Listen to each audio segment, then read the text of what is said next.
14 सितंबर है और दिन गुरुवार का है, लगातार त्यौहार है और लगातार पुलिस चेक कर रही है चौक चौराहे पर, गली कुची में मैं लगातार देख रहा हूँ सर, पुलिस इधर लगातार चौक चौराहे पर चेक कर रही है। सिटी डीएसपी अपने से चेक कर रहे हैं, तो क्या एक नया अभियान जिला में पुलिस की ओर से चला है?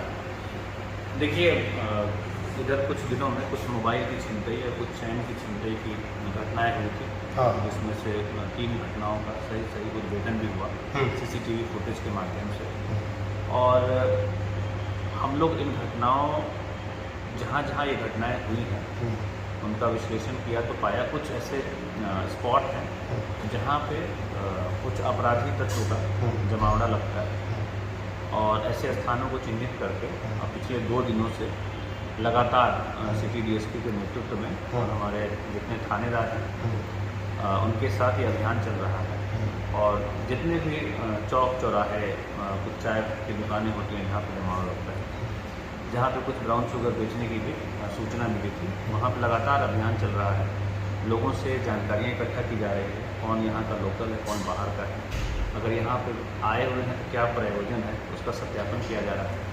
इसके साथ ही साथ जो मोटर व्हीकल एक्ट का जो उल्लंघन कर रहे हैं, कोई हेलमेट नहीं पहन रहा है, किसी के गाड़ी पर नंबर नहीं चढ़ा हुआ है, किसी का कोई कागज़ फेल है, तो उस पर भी मोटर व्हीकल एक्ट के तहत चलान नहीं किया। सर, गुराडी में हत्या का मामला सुलझा है कि ससुर ने ही दामाद की हत्या करा दी, बड़ा एक गंभीर मामला था, अज्ञात लोगों पर FIR दर्ज थी, पुलिस के लिए एक चुनौती थी, कैसे उस मामले को सोल्व किया गया? जी, वो 1 सप्ताह पहले लगभग वो घटना हुई थी और 48 घंटे के भीतर वो जो ब्लाइंड मर्डर केस था उसको पुलिस के द्वारा उसको सुलझाया गया। और उसमें न सिर्फ जिसने मारा उसके अरेस्टिंग हुई, बल्कि जिस हथियार का उपयोग हुआ उस हथियार की बरामदगी हुई, और जिस गाड़ी में, जिस स्कॉर्पियो में ये पूरी घटना कारित की गई, उस स्कॉर्पियो की बरामदगी कहलगांव से की गई और FSL की टीम ने उसको चेक भी किया और वहाँ पे खून के बहुत सारे धब्बे मिले, जिस एग्जिबिट को FSL ने जब्त भी किया, उसको हम लोग फिर माननीय न्यायालय से आदेश लेकर कोर्ट में FSL जांच के लिए भेजा। देखिए, पराया केस में होता है कि हत्या के अज्ञात मामले को लेकर पुलिस के सामने कई गंभीर चुनौती आती है, हत्यारा पुलिस से पकड़ में आता है, जिस गाड़ी से घटना को अंजाम दिया जाता है पुलिस उस गाड़ी को बरामद करती है। कैसे सर पुलिस के लिए चुनौती भरा मामला था, कैसे पुलिस उद्भेदन करती है इस पूरे मामले का? ये सब उद्भेदन में एक तो वैज्ञानिक तरीके से अनुसंधान होता है, हाँ। और दूसरा कि जो पुलिस का जो ह्यूमन इंटेलिजेंस है, मानवीय आसूचना तंत्र है, उसको भी हम लोग एक्टिवेट करते हैं और उसके माध्यम से भी सूचना आती है, और दोनों के मिश्रण से जो उद्भेदन होता है, जो भी अज्ञात के विरुद्ध जो केसेस होते हैं उनका उद्भेदन होता है और सही व्यक्ति की गिरफ्तारी होती है, हथियार की बरामदगी होती है और पूरे काम होती है। सर, एक राकेश सिंह प्रॉपर्टी डीलर हत्याकांड के मामले में कौन नामजद अभियुक्त फरार है, उस मामले को लेकर कुर्की जब्ती के लिए उसकी पत्नी सब जगह गुहार लगा रही है, उस मामले उसमें भी गिरफ्तारी हुई है और कुछ लोगों की गिरफ्तारी बची हुई है, कुछ लोग फरार चल रहे हैं, शूटर भी गिरफ्तार हुआ है और जो कॉन्स्टेबल था वो भी गिरफ्तार हुआ है, लेकिन उसमें 3-4 लोगों की गिरफ्तारी बची हुई है, उसके गिरफ्तारी के प्रयास किए जा रहे हैं और माननीय न्यायालय ये चर्चा फैलाई जा रही है कि गंभीर मामलों में एक आरोपी को मतलब राहत मिलेगी, क्या ये कोई चर्चा नहीं, सच्चाई है? ऐसी कोई बात नहीं है। जितने भी गंभीर मामले हैं उसमें पुलिस पूरी तत्परता से अनुसंधान में जुटी है और जो भी लंबित लोगों की गिरफ्तारी है वो सुनिश्चित हो रही है। आपने देखा होगा कि अभी कुछ दिन पूर्व एक बहुत बड़ा अपराधी जो 8 साल से बड़ा था, मंटू यादव, तिलकपुर डेरा का रहने वाला था, उसकी भी गिरफ्तारी हुई और वो पिछले 8 सालों से पुलिस गिरफ्तार से पुलिस गिरफ्तार था। 18 मामले उसको दर्ज है, मर्डर के 1 मामले थे और हत्या के प्रयास के 6 मामले थे, आमशक के 4 मामले थे, चोरी के मामले थे, अपहरण के मामले थे। तो जितने बड़े बड़े अपराधी हैं उनकी भी गिरफ्तारी हुई। और अगर तुलसी को रिमांड पर लेने की बात थी सर, आपने बड़ा उसको गिरफ्तार करवाया? हाँ, उसकी गिरफ्तारी हुई है। पूछताछ में जितनी हम लोग को जानकारी चाहिए वो प्राप्त हो गई थी, तो उसके द्वारा जो भी केस में रिमांड पर लेने की बात थी उसमें, हाँ, उसमें जो बबरगंज वाला केस है उसमें उसको रिमांड पर लिया गया था। मालूम। हाँ, और उसके साथ ही साथ जो उसने सूचना दी उस पर हमारी स्पेशल टीम काम कर रही है और जल्दी उसमें उस ग्रुप के और भी जितने लोग हैं उनकी भी गिरफ्तारी जल्दी सुनिश्चित की जाएगी। महत्वपूर्ण त्यौहार है, त्यौहार को लेकर पूजा समिति के द्वारा बैठक और असामाजिक तत्वों को क्या संदेश देना चाहते हैं मेरे चैनल के माध्यम से? मान लीजिए इसके बाद लाइसेंसी हथियार है, गोली चला देता है, हर्ष फायरिंग कर देता है, जब पुलिस हेडक्वार्टर में सख्ती बढ़ती है। देखिए, हर्ष फायरिंग को लेकर पूरे जिले में जितने भी होटल हैं, लॉज हैं या वैवाहिक भवन हैं, विवाह भवन है, जहाँ पर शादियाँ होती हैं और भी जो बर्थडे पार्टी हुआ, एनिवर्सरी पार्टी हुआ, इस तरह से फंक्शन आयोजित किए जाते हैं। उनके साथ बैठक की गई है थानाध्यक्षों के द्वारा और उनको इस पूरे आदेश को भी प्राप्त कराया गया है कि अगर आपके परिसर में अगर हर्ष फायरिंग होती है तो जो हर्ष फायरिंग करता है या जो लोग आपकी बुकिंग कर रहे हैं उसको आपको इस आदेश को प्राप्त करा देना है और उनको इन सारी चीज़ों के बारे में समझा देना है। इसकी लाइबिलिटी उनके ऊपर है और हर्ष फायरिंग के जो भी मामले हैं उसमें गिरफ्तारी की गई। सर लंबित मामले को लेकर जिला में काफी पुलिस विभाग के पास लंबित मामले हैं, हेडक्वार्टर से लेटर आते रहता है, लंबित मामले को लेकर कोई दिशा निर्देश आपके स्तर में?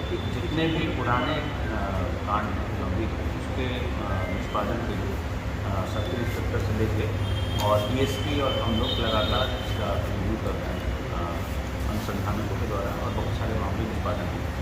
हथियार का सत्यापन देखिए सर थाना बाई थाना हुआ है। देखिए लगभग 1800 हथियार पूरे भागलपुर में विभिन्न थानों का जो रजिस्टर होता है उसमें दर्ज है, उसमें से करीब 40% हथियारों का हम लोग सत्यापन कर चुके हैं और आने वाले बाकी जो बचे हथियार हैं उनका सत्यापन कर लेंगे और लगभग 31 जो हथियार है उनको डिपॉजिट एक बड़ा खुलासा किया है भागलपुर के सीनियर SP ने। हथियार के लाइसेंस सत्यापन के मामले में 40% हथियार के लाइसेंस का सत्यापन हो गया है और सर 31% क्या बताएं, 31% हथियार की डिपॉजिट कुछ 31 जो हथियार हैं वो डिपॉजिट किया गया। कुछ ऐसे भी मामले हैं जिसमें कि जो हथियार के धारक हैं उनकी मृत्यु हो लेकिन अभी भी उनके जो बेटे हैं या जो भी उनके रिश्तेदार हैं उन्होंने हथियार रखा हुआ है। ऐसे कई मामले हैं जिसमें सर मेरे पास हथियार है, दिवाली में मन होगा चलाने का, चला सकते हैं? कोई नियम नहीं, वो नियम नहीं। हथियार जो है आपको आत्मरक्षा के लिए और जब ऐसी परिस्थिति होगी तभी आप उसको इस्तेमाल शौक से हथियार नहीं चला, शौक से नहीं चला सकते। अगर आपको सीखना है तो जो भी फायरिंग रेंज जिनको लाइसेंस मिला हुआ है वहाँ जाकर आप उसकी ट्रेनिंग ले सकते हैं। लेकिन इस तरीके से खुले में इसका प्रदर्शन होती है। लेकिन लाइसेंस से हथियार के मामले में सीनियर SP ने बड़ा खुलासा किया है कि शौक से आपको फायरिंग नहीं करनी है, आत्म सुरक्षा के लिए लाइसेंस दिया जाता है। सीनियर SP ने कहा अभीपुर थाना कांड संख्या 75/2023 जो राकेश सिंह प्रॉपर्टी डीलर हत्याकांड है उस मामले में किसी भी आरोपी को पुलिस के द्वारा राहत नहीं दी गई है। सभी आरोपी की गिरफ्तारी होगी। कुछ मुख्य शूटर इसमें फरार है, कुणाल सिंह भी उसमें फरार चल रहे हैं। क्या सर कोई राहत होगी इसमें? किसी को राहत नहीं दी जाएगी, जो भी इसमें सम्मिलित हैं उस पर कार्रवाई हो होगी और सबकी गिरफ्तारी सुनिश्चित होगी। सीनियर SP ने कहा कि सबकी गिरफ्तारी होगी। त्यौहार को लेकर कोई विशेष तैयारी सर बैठक आपके द्वारा और कुछ असामाजिक तत्व को कुछ संदेश देना चाहते हैं? जो भागलपुर के दृष्टिकोण से दुर्गा पूजा और उससे भी ज़्यादा काली पूजा सबसे महत्वपूर्ण त्यौहार है, उसकी हम लोग तैयारी प्रारंभ कर चुके हैं। जो भी ऐसे लोग समाज में जो सांप्रदायिक विद्वेष फैलाने की कोशिश कर सकते हैं ऐसे लोगों को चिन्हित किया जा रहा है और उनके खिलाफ CRPC की धारा 107 का प्रस्ताव भी समर्पित किया जा रहा है और सोशल मीडिया के माध्यम से भी हम लोग संदेश प्रचारित करते हैं कि सोशल मीडिया पर कोई भी इस प्रकार का संदेश आप साझा नहीं करें जिससे कि समाज में विद्वेष फैल सकता है, सांप्रदायिक भावना बदल सकती है और इस प्रकार के जो 2 कांड दर्ज हुए एक नाथनगर में एक ललमटिया में उसमें हम लोगों ने दोनों कांडों में गिरफ्तारी की। सीनियर SP ने कहा कि जो पोस्ट किया जा रहा है सोशल मीडिया पर बेवजह कोई ऐसा पोस्ट ना करें जिससे सामाजिक किसी की भी भावना किसी भी समाज की समुदाय की खराब हो, उस पर तुरंत कार्रवाई ऐसे लोगों पर की जाएगी। सर कई थाने का आपने निरीक्षण भी हाल फिलहाल किया, कहाँ वो कुर्की हुई अभी क्रिमिनल के यहाँ DSP के नेतृत्व में क्या मामला था?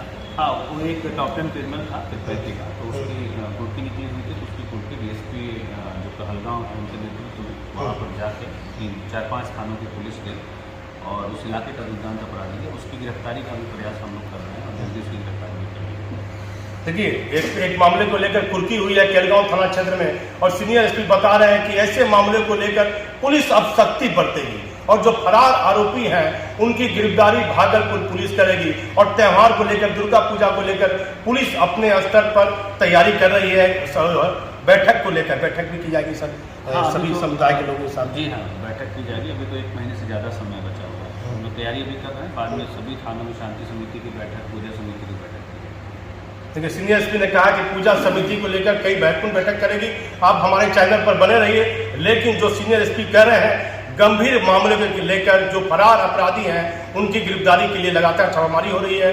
डीएसपी टाउन के नेतृत्व में हर जगह पुलिस संदिग्ध लोगों को चेक कर रही है। मैं भागलपुर से दीपक नौरंगी। जो सही होगा वही करें।